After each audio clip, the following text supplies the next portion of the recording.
कैसे हैं आप लोग। आशा करती हूँ आप लोग अच्छे होंगे, स्वस्थ होंगे, मस्त होंगे और अपने पढ़ाई को बहुत अच्छे से कर रहे होंगे। तो आज हम इस वीडियो में बात करते हैं अपने देश के सर्वोच्च पद के बारे में। तो हाँ, आज हम लोग बात कर रहे हैं अपने देश के राष्ट्रपति के बारे में। तो राष्ट्रपति हमारे देश का संवैधानिक प्रमुख होता है, इसके साथ ही वो हमारे देश का प्रथम नागरिक भी होता है। हमारे देश की जल सेना, थल सेना, वायु सेना का प्रधान कमांडर भी राष्ट्रपति ही होता है। तो आइए बात करते हैं राष्ट्रपति के संबंधित सारे आर्टिकल्स के बारे में। तो राष्ट्रपति यानी प्रेसिडेंट, इंग्लिश में प्रेसिडेंट कहते हैं। राष्ट्रपति के बारे में हमारे संविधान में भाग 5 के आर्टिकल 52 से 62 तक चर्चा की गई है। तो बात करते हैं आर्टिकल 52 की। इसमें बताया गया है कि भारत का एक राष्ट्रपति होगा।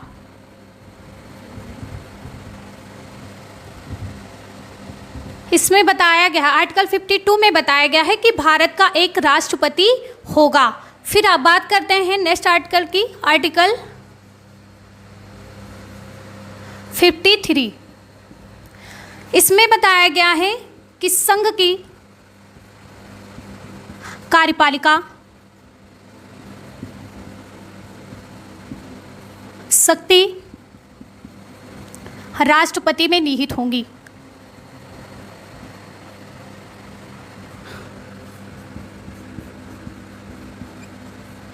यानी कि राष्ट्रपति के पास कार्यपालिका की सारी शक्तियां होती हैं, लेकिन वो अपने शक्तियों का यूज़ अपने मन से नहीं कर सकता, वो मंत्रिमंडल की सहायता से ही करता है।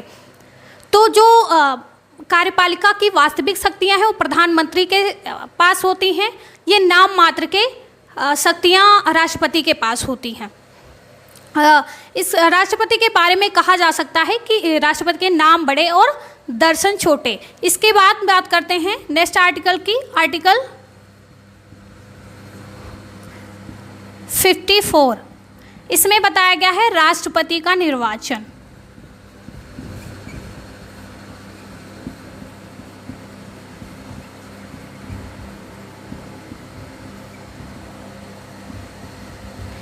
यानी कि राष्ट्रपति के निर्वाचन में कौन कौन भाग लेंगे। तो राष्ट्रपति के निर्वाचन में लोकसभा, राज्यसभा यानी संसद के दोनों सदन के निर्वाचित सदस्य और राज्यों के विधानसभाओं के निर्वाचित सदस्य भाग लेंगे। और 17वें संविधान संशोधन 1992 के अनुसार राष्ट्रीय राजधानी दिल्ली और पुडुचेरी दोनों विधानसभाओं के निर्वाचित सदस्य भी राष्ट्रपति के निर्वाचन में भाग ले सकते हैं। इसके बाद बात करते हैं आर्टिकल 55 की। इसमें बताया गया है राष्ट्रपति के निर्वाचन की प्रक्रिया।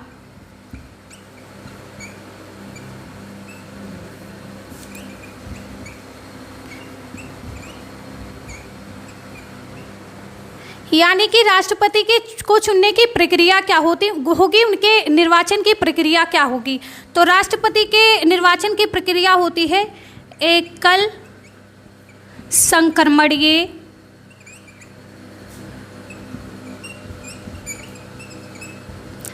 हस्तांतरित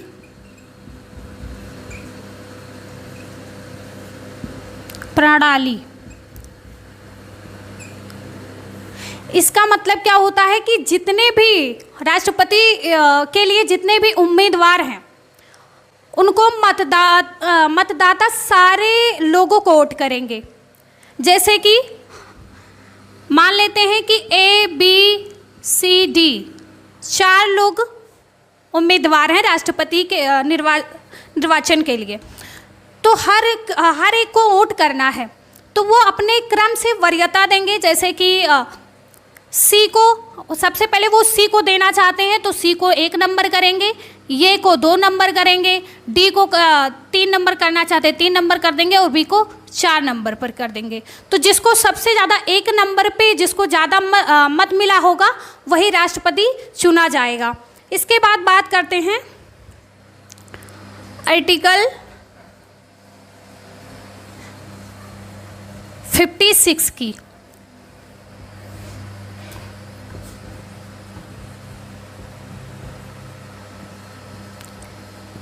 इसमें बताया गया है राष्ट्रपति का कार्यकाल।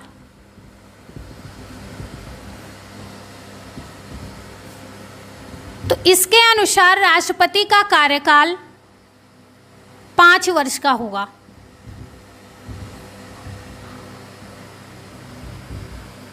इसके अनुसार राष्ट्रपति का कार्यकाल 5 वर्ष का होगा।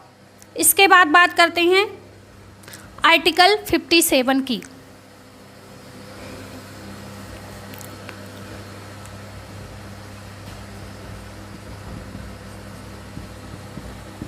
इसमें बताया गया है राष्ट्रपति के पुनर्निर्वाचन के लिए पात्रता।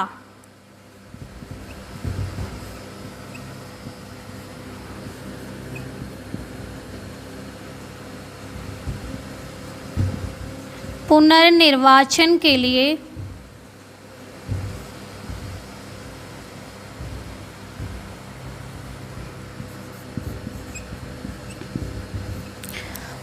राष्ट्रपति के पुनर्निर्वाचन के लिए पात्रता, यानी कि हमारे देश में जो राष्ट्रपति हैं वो सिर्फ एक बार ही राष्ट्रपति रह सकते हैं या कई बार चुने जा सकते हैं। तो हमारे संविधान में ऐसा कहीं नहीं कहा गया है कि एक बार ही राष्ट्रपति अपने पद के लिए सिर्फ एक बार ही राष्ट्रपति रह सकते हैं। वो कई बार भी रह सकते हैं, कई बार भी चुनाव लड़ सकते हैं। अभी तक डॉक्टर राजेंद्र प्रसाद हमारे देश में 2 बार राष्ट्रपति रह चुके हैं। इसके बाद बात करते हैं आर्टिकल 58 की। आर्टिकल 58 में बताया गया है राष्ट्रपति निर्वाचित होने के लिए योग्यता।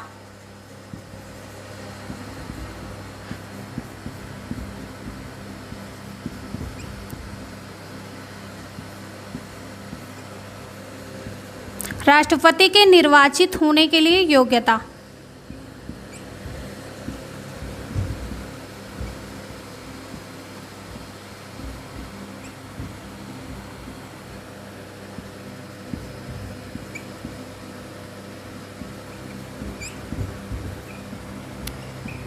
तो इसमें सबसे पहले आता है कि जो राष्ट्रपति निर्वाचित होता है वो भारत का नागरिक होना चाहिए और उसकी न्यूनतम आयु 35 ईयर होनी चाहिए, यानी वो 35 साल का होना चाहिए।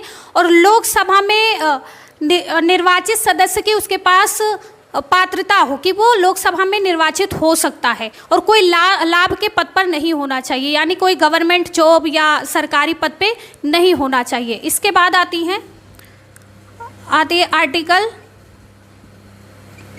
59 राष्ट्रपति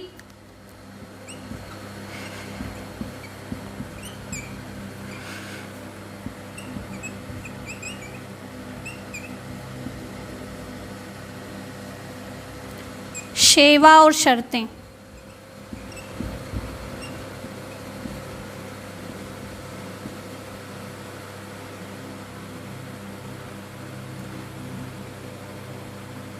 तो शर्तें तो यही हैं कि भारत का नागरिक होना चाहिए, उसकी आयु 35 वर्ष होनी चाहिए, वो दिवालिया नहीं होना चाहिए, ये सारी शर्तें हैं। उसके बाद जो उसकी सेवा है तो उसको आजीवन आवास मिलेगा, स्वास्थ्य की सुविधा मिलेगी, बिजली मिलेगा और सुरक्षा भी मिलेगी। और राष्ट्रपति के कार्यकाल के दौरान उसके वेतन और भत्ते में कोई कटौती नहीं की जाएगी। ये बताता है आर्टिकल 59। अब आता है, इसके बाद आता है आर्टिकल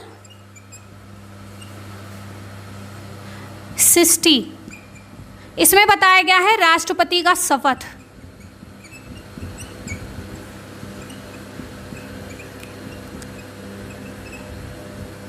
तो राष्ट्रपति को शपथ कौन दिलवाएगा? तो राष्ट्रपति की शपथ हमारे देश के सुप्रीम कोर्ट के मुख्य न्यायाधीश दिलवाएंगे। इसके बाद आता है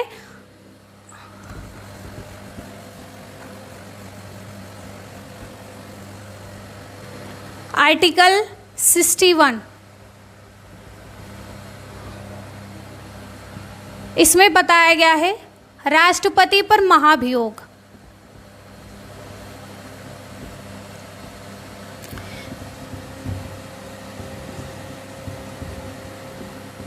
ये राष्ट्रपति को उनके पद से हटाने की प्रक्रिया होती है, इसे हम महाभियोग कहते हैं। इसके बाद आता है आर्टिकल 62।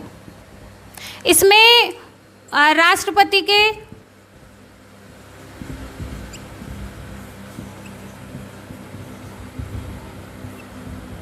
पद की रिक्ति को भरने के लिए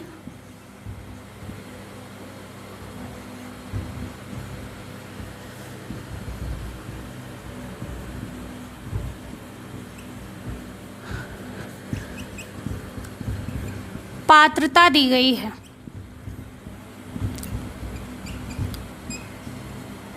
तो हमारे यहाँ राष्ट्रपति का पद कब कब खाली हो सकता है? आर्टिकल 62 के अकॉर्डिंग हमारे यहाँ राष्ट्रपति का पद कब कब खाली हो सकता है? तो नंबर 1, जब राष्ट्रपति का कार्यकाल पूरा हो जाए।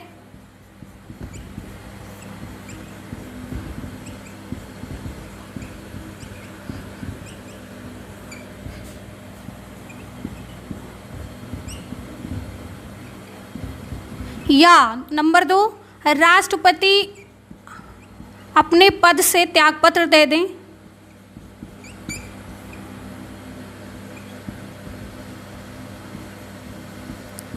अपने पद से त्यागपत्र दे दें।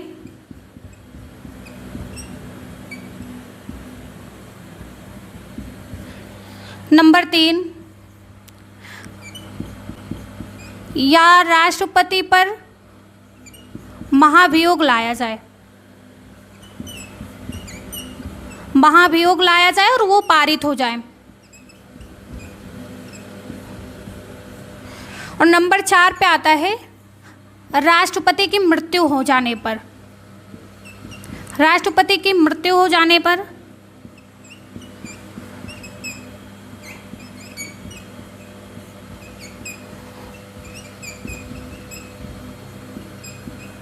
नंबर 5 आता है राष्ट्रपति की आकस्मिक